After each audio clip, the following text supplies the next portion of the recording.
Hey, what up, guys? Coming at you this morning. I want to do the recap from May 11th. We had a couple cards on that night. I'm going to go in order from which they happened.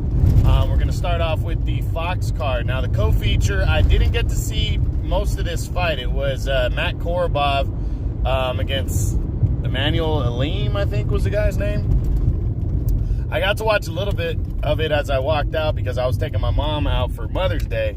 And ended up being a pretty damn good fight from what I heard. I guess Korobov dominated early in the fight, and then Aleem rallied late in the fight, and the fight ended in a 10-round majority draw. So Korobov coming off that, controversial loss to Jamal Charlo, I think that kind of hurts him a little bit, fighting to a draw against some unknown fighter. So coming back, possibly a rematch against Aleem or something like that to alleviate this draw is, probably what he should be focusing on, because it's going to be hard for him, especially at his age. He's an older fighter, to try to get back in the mix coming off of a draw like that. So we'll see what goes on, but that was interesting that ended in a draw. Now the main event, and who saw this one coming? Nobody. I didn't for sure. Julian Williams upsets Jarrett Hurd to capture the unified super welterweight title at 154. Williams, J-Rock, I had him dropping out of my top 10 because I just didn't feel like he had done enough, more than the guys that are in the top 10.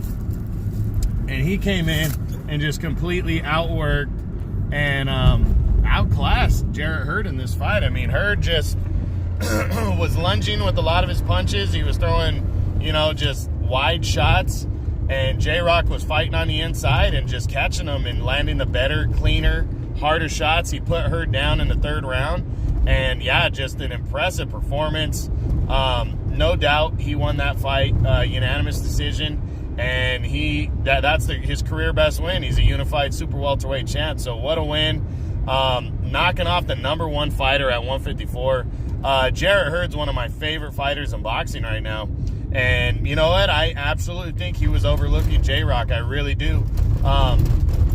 Because really the best sample size we had of J-Rock was his fight with Jamal Charlo back in 2016 where he got knocked out.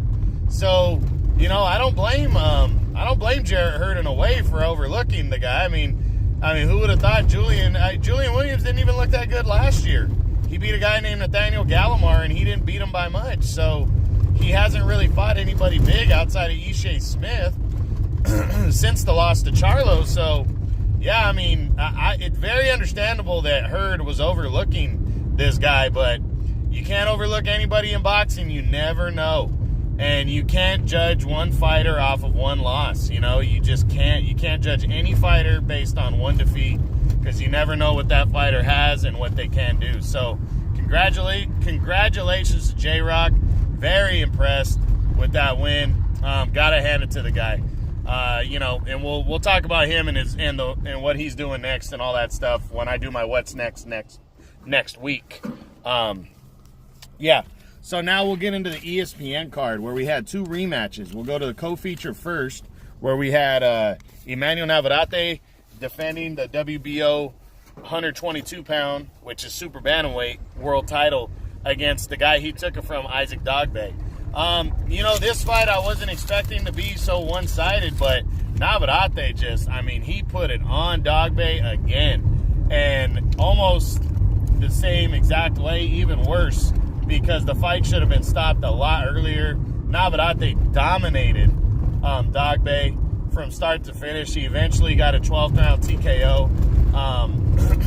Navarrete I called it because of the styles. I just felt like stylistically he was longer, and the guy's got a ton of heart.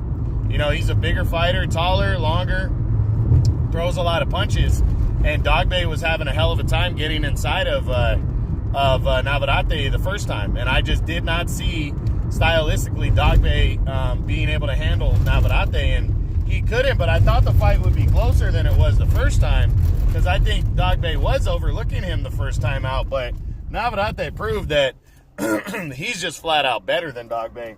He dominated Dogboe. The fight should have been, I think he scored 3 or 4 knockdowns in this fight, because I wasn't able to catch the whole fight because I was watching the main event between Julian Williams and Jarrett Hurd, because that was on at the same time. But what a performance by Navarrete to just come out and just absolutely fucking dominate Dogboe the way he did.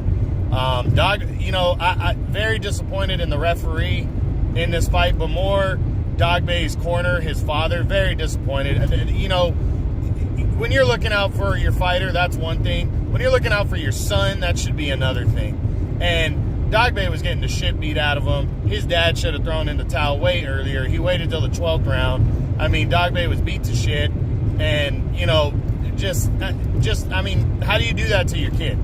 You know, to see him get the shit kicked out of him. I get everybody wants to win. But, you know, when you're in the hurt business like this, you got to see, you should know better than anybody when your son's actually being hurt. And Dogboe was getting just smashed in this fight. And, you know, he said after the fight he wants to move up to 126. That's what his plan was, whether he was going to win or lose. Hopefully 126 works out better for him. I do like Dogboe as a fighter. Maybe the weight had something to do with it, maybe not. Navarrete, though, what does he do next? We don't know, because there's not a lot of options at 122 for top-ranked fighters. That's a disappointing thing. So does he consider moving up to 126 as well, where it's a deeper pool up there? Just got to wait and see, but what a performance. He locked down the number 2 spot for me at 122 with that win, and just a great performance overall. Now the main event, Miguel Berchelt against Francisco Vargas, the rematch. You know, guys, I don't know what everybody was talking about with the first fight.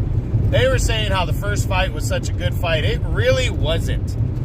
Because the other guy is throwing punches and landing punches doesn't make it a good fight. I mean, Berchelt dominated Vargas the first time. Vargas, yes, landed a lot of shots. He was coming forward, but start to finish, Berchelt dominated him. And the second time around, I mean, I called it. You know, even the experts were saying that it was going to end earlier, and it did. I mean, Berchelt just Vargas was fighting hard and he was landing shots. But again, it was like every punch or 2 punches he would land, Berchelt was landing 3 or 4, and they were the harder shots. I mean, Berchelt was ripping Vargas with hard shots. And he got a 6th round TKO because Joel Diaz, thank God for Joel Diaz. He fucking stopped the fight after 6 rounds. That was a smart move. He saw the punishment that Vargas was taking and didn't want his fighter to just get beat to shit.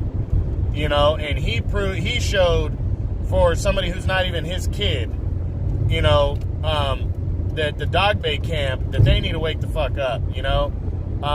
Because I was really disappointed in that fight. I've already discussed it, but I'm very happy with what Joel Diaz did. Vargas is a true Mexican warrior. He's a couple of my favorite fights. One of my favorite knockouts of all time was Vargas' knockout of Takashi Miura in 2015. Go back and watch that fight.